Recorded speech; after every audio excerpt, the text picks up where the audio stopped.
Narito na naman ang mainit na balita mula sa mundo ng politika. Isang malaking iskandalong sumabog ngayon sa buong bansa matapos madiskubre ang mga kasabwat ng Pangulo, President Coting ng Norte Jr. na sangkot sa iligal na gamot at mga membro ng kapulisan.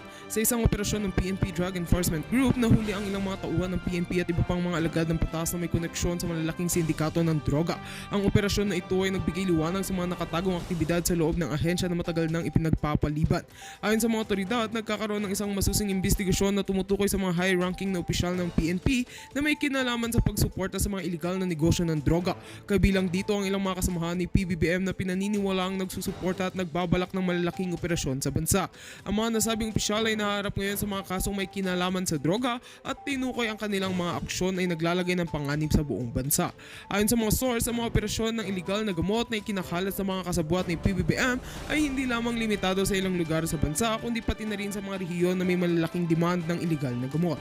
Kasama na rito ang mga operasyon sa Metro Manila, Visayas at Mindanao na nagdulot ng pagkakasira sa mga komunidad at naging sanhi ng malaking problema sa kalusugan ng mga mamamayan.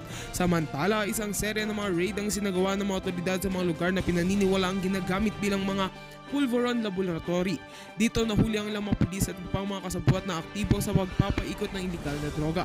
Pinayuhan naman ng mga eksperto ng gobyerno na mas palakasin ang mga hakbang labang sa mga kasabwat na ito at tiyakin na mapapanagot sila sa kanilang mga krimen. Ang mga pangyayaring ito ay nagpapakita ng kahalagahan ng patuloy na paglaban sa iligal na gamot at hindi pagpapabaya sa mga miyembro ng kapulisan na ginagamit ang kanilang posisyon para magpayaman mula sa iligal na gawain. Ang mga susunod na hakbang na tatahakin ng gobyerno ay magbibigay ng mas matibay na mensahe sa mga naglalakbay sa landas ng katiwalian na hindi na sila makakalusot. Patuloy naming susubaybayan ang mga kaganapang ito at magbibigay ng mga update sa mga susunod na oras. At yan nga ang mga balitang ating pagkakatutukan at kung bago ka pa lamang sa aking channel ay huwag kakalimutang mag-like, share and subscribe para updated ka sa aming mga bagong balita dito sa Tatak Pinas.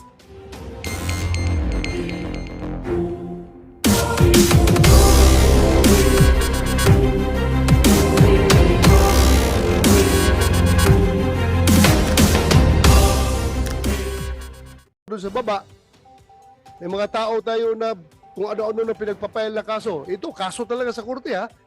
Harassment cases dahil nga, ako mismo, may mga kaso ako noon na harassment cases from politicians because hindi ako nag-give in sa kanilang kagustuhan, sa kanilang pansariling kagustuhan. Hindi ako nag-give in. Kinasuhan ako.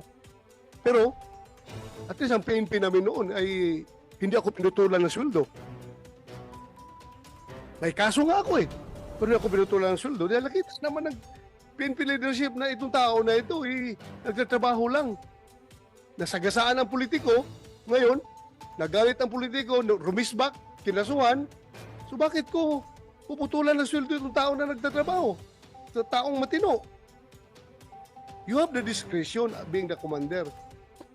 And your discretion, using your discretion, you should consider always accomplishment of the mission and welfare of your men. Yung pagpuputol yun ng sweldo kay Grijaldo, what mission have you accomplished? Meron kayo mission na na-accomplish doon? Wala. Wala.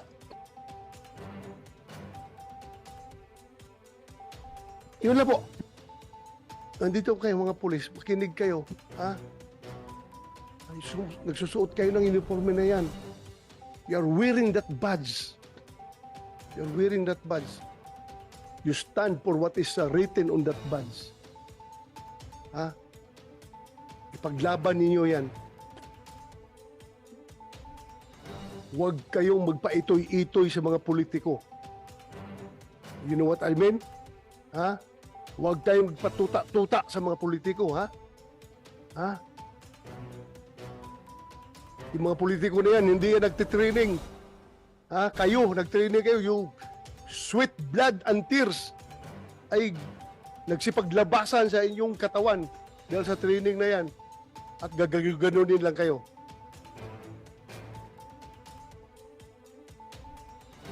Paglaban ninyong tauhan ninyo. My God, if I were the chief PNP at this time, I don't know. Pag ginaganon yung tao ko, I can never sleep soundly at night kapag mayroong injustice na ginagawa sa aking tauhan. More so, the injustice is coming from my own institution itself. Sabi ko kasi magpakamatay ako para sa aking tauhan kapag ginaganyan yung tao ko. Lalong-lalo na kapag ang tao ko ay nagsasabi lang ng katotohanan at pinanindigan kung ano ang tama. DP, you relay my messages to to the DP, and to your Chief PNP. I-relay nyo yung mensahe ko. Sana naman nakikinig kayo. Hindi ko kayo pwedeng diktahan on what to do because that is already overreach on my part. May sarili kayong chain of command. Sundin ninyo. Pero sa akin lang, as may oversight function, nakikita ko talaga sobrang injustice na ginawa nyo kay Grijaldo. Paglaban nyo yung tauhan nyo. Lalong-lalo na, classmate mo yun. Sobra. Sobra ang nangyari sa kanya. Eh, anong sabihin ngayon ng ibang mga opisyal ninyo? Ibang mga tauhan ninyo? Ganito pala ngayon. Hindi pala ako kayang dipinsahan ng aking sariling institusyon kapag ako'y lumalaban sa tama at sa katotohanan. Hindi pala ako kayang dipinsahan. Bagkos ako pa'y pinutulan ng sweldo. Ano makakain ng pamilya ko kapag ganun? Makonsensya naman kayo. What happened to Grijaldo may happen to you. Pwede mangyari sa inyo yan. At kapag ganun kayo ka-weak as an institution, I don't know what will happen to the PNP. Lumaban kayo. Labanan ninyo yung tama. Huwag kayong magpa-kuhan dyan. Yes. Sir, I would like to inform the Honorable Senator that the PNP is apolitical po, sir. With regards to Colonel Grijaldo po, sir, it may po meron mga reasons kung bakit yung sinasabi niyo po, sir, na naputulan siya ng sahod. It may be the resource person, si Colonel Uliciano. Hindi po niya alam yun, sir, Your Honor. So, baka may mga reason naman po, sir. Alam Thank you, ko, sir. reason, no work, no pay. Yun nga, but what I'm telling you is about the welfare of your men, that you should be liberal enough in implementing your own policies. Tingnan yung kabutihan ng tao. Because hindi ka forever, Kenneth, Regional Director, may chance rin na mangyari sa iyo yan. At kung pag nangyari sa iyo yan, what will you feel? Yung inostisya. I am not telling you to PNP to be political. We're not talking about politics here. We're talking about the welfare of your people. We're talking about your institution. There's no political behind my statement. What is behind my statement is yung aking pagiging pulis. Kasama niyo ako. Hindi ako outsider ng PNP. And I love the PNP. Hindi. Yung pinanggalingan ng mga pinagsasabi ko, hindi. Dahil nasa kabilang bakod kami ng politics. Wala. At akin dito. Kung ano yung uniforme na sinusuot ninyo at willing kayo na mamatay sa uniforme na yan. Yun ang aking sinasama ng loob, Kenneth. Huwag ka magsabi ng apolitical. This is not all about politics. This is all about the PNP as an institution na you should look out for the welfare of your people. Yun ang kinasama ng loob ko. Sir. Go ahead. Sir, kami nga po ay nagpapasalamat dahil kasama niyo po kasama namin po kayo, sir, as the former Chief PNP. However, ang sinasabi ko po, sir, baka naman itong si Colonel Ulicanio, hindi niya alam yung underlying circumstances kung meron pang dahilan kung bakit po naputulan ng sahod si Colonel Grijaldo. Yun lang po, sir. Then inform us kung ano. Huwag tayong Ilatag natin ang braha. Ilatag natin ang braha kung bakit talaga ninyo ginanon yung tao. Tanungin natin, Yes, sir. did he violate the law? Meron ba siya binayulit na batas? Yung pagka-contempt niya, kasalanan ba niya yun? Kasalanan ba niya? I'm sure all of you were watching the proceedings.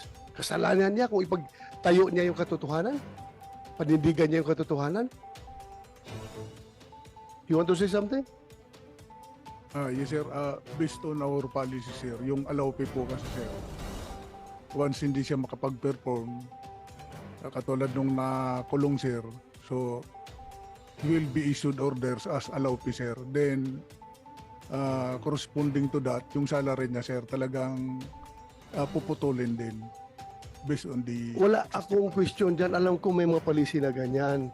What I am telling you about is how you interpret your policies. Maawa naman kayo sa tao ninyo. Yun lang sa akin. Welfare of your men. Yun lang sa akin. I hope you get me right. I hope. Hindi ko sasabi na pag walang tapon niyo yung mga policy ninyo dahil ginawa yan, may rason yan.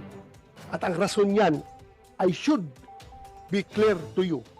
Bakit dating ginawa yan?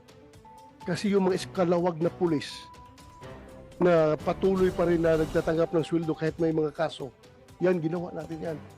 Pero in the case of Rijaldo, dapat sabi ko nga sa inyo, dapat marunong kayo interpret your own policy to your advantage. Kayo, advantage ninyo sa inyo. Huwag naman na ganunin yung tao ninyo. So, yeah, you want to say something? Yes, sir. Sir, we will submit ASAP, sir, yung documents regarding Colonel Grijaldo, sir, to your office. And we will also inform yung office concerned, Your Honor. Thank you po. Thank you. Salamat. You want to say something, Senator JB? Please, you have the floor, Your Honor. Good morning, Madam Maga. I'm just here to listen to tackle the different measures up for the agenda this morning. Pero siguro pasalamatan ko lang, narinig ko kasi kanina yung na bring up yung issue sa Marilaki. Nagpasalamat na ako sa HPG, sa PNP, sa Region 4, sa Provincial Director din, sa support na kahapon nung nagkaroon tayo ng Make Marilaki Safe Ride Again. Kasi nga, nabanggit niyo Mr. Che kanina, that Marilaki has become a very notorious place. Dati, enjoy tayo dyan. Maganda ang lugar, no? Maganda ang kalye, maganda ang Sierra Madre, maganda ang tanawin, maraming kapihan, maraming restaurant. Kaya lang, medyo dahil sa ilang pasaway ng mga riders, nasisira po ang lugar, no? Ako kasi I'm advocating Philippine Motorcycle Tourism. Papasalamat daw kay Chairman Sen. Bato de la Rosa also for joining us in Once in a While sa rides. Sayang po kasi yung hindi lang po yung safety pero yung economic benefits ng Marilaki. It's now the #1 tourist destination of Rizal, no? Napakarami ang nakikinabang diyan, local economy na bubuhay. Kaya lang naapektuhan ko Mr. Chair, ako mga 3 years na akong hindi umaakyat diyan dahil nga nakakatakot, no? Dahil yung isang kasamahan namin na damay, namatay siya, na binangga lang siya ng isang irresponsibleng rider. So, papasalamat ako. Hopefully, yung ating activity kahapon ay will already create an awareness of the need really to enforce discipline sa Marilaki. Napakaganda ng lugar na yan, and it could help immensely in the local economy of Rizal, of Tanay, of Antipolo, through tourism, no? Kaya siguro ano lang doon, Mr. Chen, nabanggit niyo kanina yung enforcement, pero ang alam ko they tried ulit mga ilang taon na, no? Ang HPG naman nagpupunta diyan. Pag nandiyan ang HPG, dumidisiplina naman, no? Kaya lang siguro mas, Mr. Chen, I don't know, you're a former PNP chief, you should know na siguro gawin regular na, dapat magkaroon na ng stasyon siguro dyan, substation, para maging mabantayan na, especially mga areas na kung saan sila nagde-daredevil, Mr. Chair. Yeah, Your Honor, the Regional Director of PRO 4A, General Lucas, committed for the permanent placement of his people there para mabantayan 24/7 yung highway. That is his commitment, Your Honor. Yes, so thank you. Papasalamat ako sa Regional Director, sa PD, sa HPG Head at sa LTO nandun din kahapon. So dapat hindi lang naman sila ang in-government agency, hindi lang local government, Mr. Chair. Siguro yung riding community din dapat maging responsable, no? Na sa kanila pong hindi lang siguro Marilaki, it goes with other places as well, no? Na dapat siguro yung iba matuto na pag dumadaan tayo sa mga lugar, respetuhin natin yung mga tao, yung mga nakatira sa lugar na yon. Yun lang, Mr. Chair. So, thank you. Thank you. And in line with that, Your Honor, Senator JB, na-discuss ko din sa kanila yung enforcement natin dyan sa area should not discourage the leisure riders from availing of the beauty of Marilaki. Baka mamaya hindi na sila babiyahe dyan dahil masyado na stricto, di ba? Stricto in the sense na maiwasan ang disgrasya pero still dapat friendly pa rin sila sa mga motorista. Yun lang, Senator JB. Thank you. Commissioner Kalinisan. Magandang umaga po, Your Honor. Thank you for coming.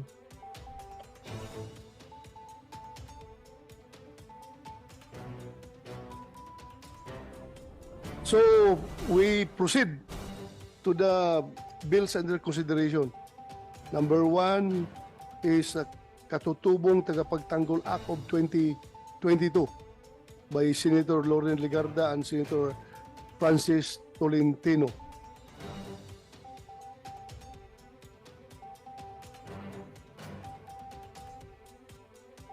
This is all about the 1987 Constitution mandating the promotion and protection of indigenous cultural communities or indigenous people, IPs, within the framework of national unity and development.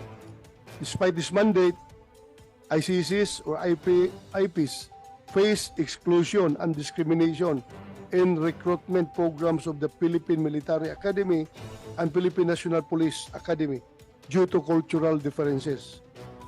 To uphold human dignity and reduce cultural inequities, the bill proposes a proportionate recruitment share for ICCs or IPs in PMA and PNPA, ensuring equal access to opportunities in national service. Yung proportional recruitment share is the bill mandates that at least 10% of new cadets admitted to PMA and PNPA must belong to indigenous cultural communities and the IPs. Anybody want to comment about General Berong, the PNPA director? Sir, with respect to that bill, we have no position on that. We fully support that bill, sir. If I may give some statistics, currently we have 1,085 cadets, sir. And of that number, 272 cadets belong to the indigenous cultural communities. That already represents 18.61%. So, pasok na pasok siya rin 10%. 18.61, yes, sir. Distributed to different Different classes, sir. different First class, cultural- second class, third class, fourth class. yung cultural groupings naman. Yes, sir. Iba-iba. Opo, sir. Opo. Merong IP na, sir, yun. IP, IP. sir, 18.61%. very good. So kayang-kaya pala yung 10%. Kaya-kaya, sir, rin 10%.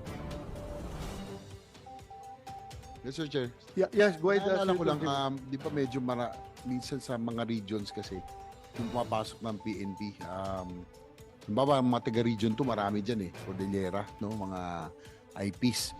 Naalala ko kasi, Mr. Chen, during the height of the Sub 44 issue, marami doon sa mga na biktima, mga taga-region 2. Tama ba ako, no? So, Doon ba sa ano so aside from Cordillera, ano pa yung mga areas na ano pa yung mga IPs at anong areas yung pumapasok? Alam ko sa region to marami talagang pumasok ng PNP, no? I mean, ako lang kung tama, pero ano pa yung ibang areas na pumapasok ka ano? Karamihan, meron ba tayong data nun? All over the Philippines naman, sir, meron tayo sa region na Mimaropa, in Mindanao. So, marami, sir, buong Pilipinas. So okay, wala palang problema itong 10% sa inyo. How about in CIP? May CIP tayo dito? Ma'am, may tanong ko sa inyo. Sandali, before I go to NCIP, PMA, what's your current percentage ng IP?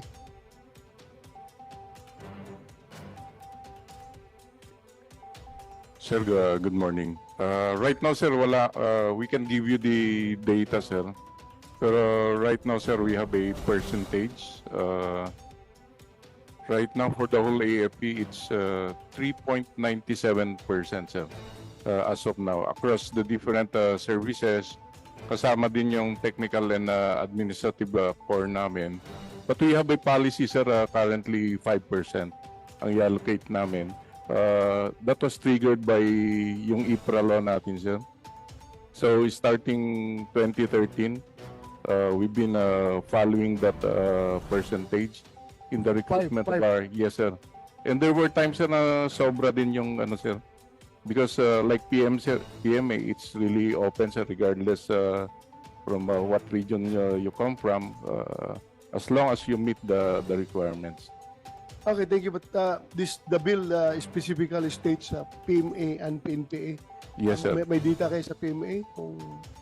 We'll get the exact data, sir. But for the 10%, sir, because this will affect the previous policy namin, which is 5%, it's subject for study, sir, by the armed forces. So we'll appropriately give our inputs on this 10%, sir. Okay, please give your inputs pagkatapos ito, ha? Pag-aralan ninyo. About NCIP, ma'am, are there provisions in the bill that align with the Indigenous Peoples' Right Act or RA 8371 to ensure consistency in protecting the rights of ICCs/IPs? Do we have enough qualified ICCs/IPs to apply with the PMA and PNPA? Or do you have proposals on how we can boost the recruitment of PMA and PNPA in our ICCs/IPs? You can react, ma'am. Go ahead. Good morning, Your Honor, Mr. Chair, and the honorable members of the committee and everyone po. For the NCIP, Your Honors, we are in full support of the proposed legislation, specifically Senate Bill numbers 1249 and 1586. The Commission deeply appreciates inviting the NCIP in this hearing and giving us the opportunity to express our support in the proposed measures seeking to establish at least 10% admission rate for members of the ICC's IPs in PNPA and PMA. These measures will give equal opportunity for members of ICC's IPs to be admitted to and render services to the country as members of the PNPA and PMA. Your Honors, upon perusal of the Senate bills, we view that the proposed measures are aligned with the Indigenous Peoples' Rights Act, and we recommend that the two bills be consolidated, Your Honors, and that we also be made part of the TWG or a committee if there should be any to be created for the drafting also of the implementing rules and regulations of the proposed measure should these bills be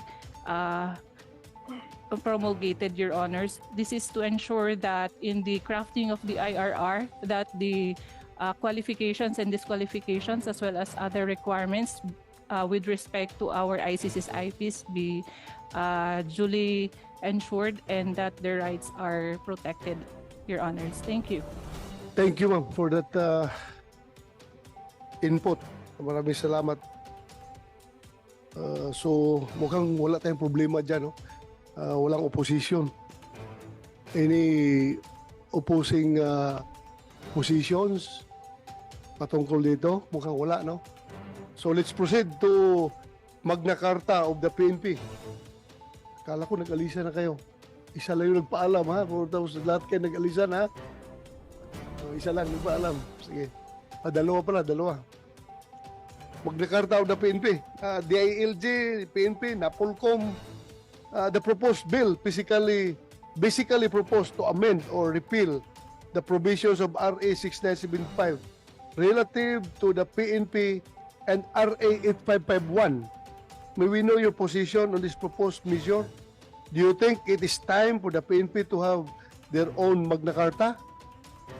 Can we hear from Napolcom?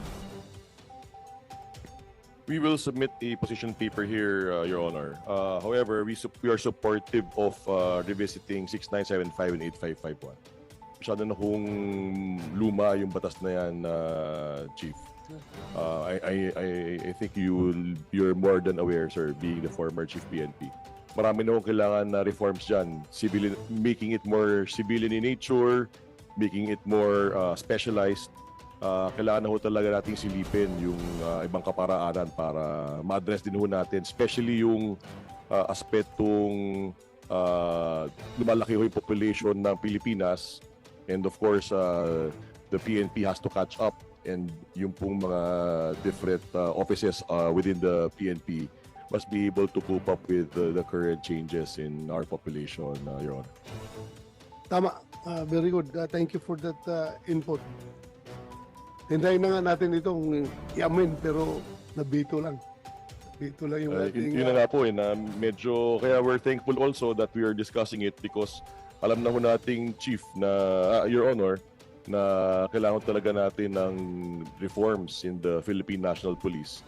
And the National Police Commission is one with the Chief PNP, one with the Police Force, and one with the Senate in coming up with new legislation to address the needs of the Philippine National Police.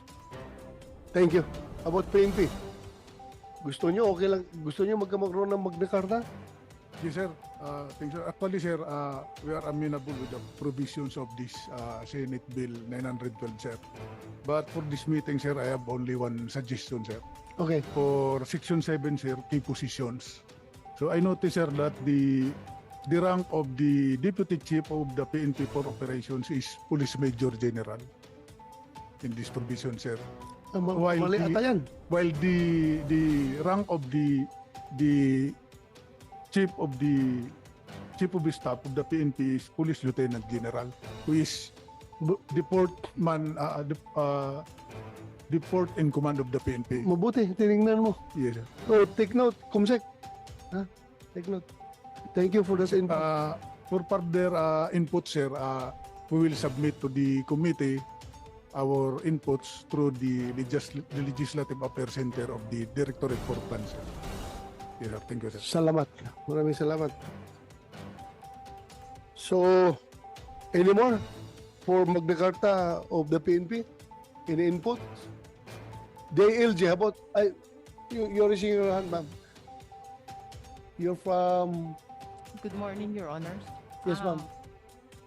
I'm from NCIP po. NCIP, yeah, go ahead. Yes po. We fully support House Bill Senate Bill number 912, but we would like to suggest that the gender sensitivity training be made as gender culture sensitivity training to include the training on IPRA or orientation on IPRA, so that the IPs can connect with the community. The AFP can connect with the community. Thank you. Thank you, ma'am. Can you submit that position of yours to the committee? Yes. Para ma-take note natin. Yes, Your Honor. Yes, go ahead. Attorney Noel Bustonera from Napolcom. Go ahead, sir. You have the floor. Mr. Chair, pending submission of the formal position paper of the NAPOLCOM, we would just like to manifest our position to have a provision pertaining to the PNPA cadets. Basically, as it is worded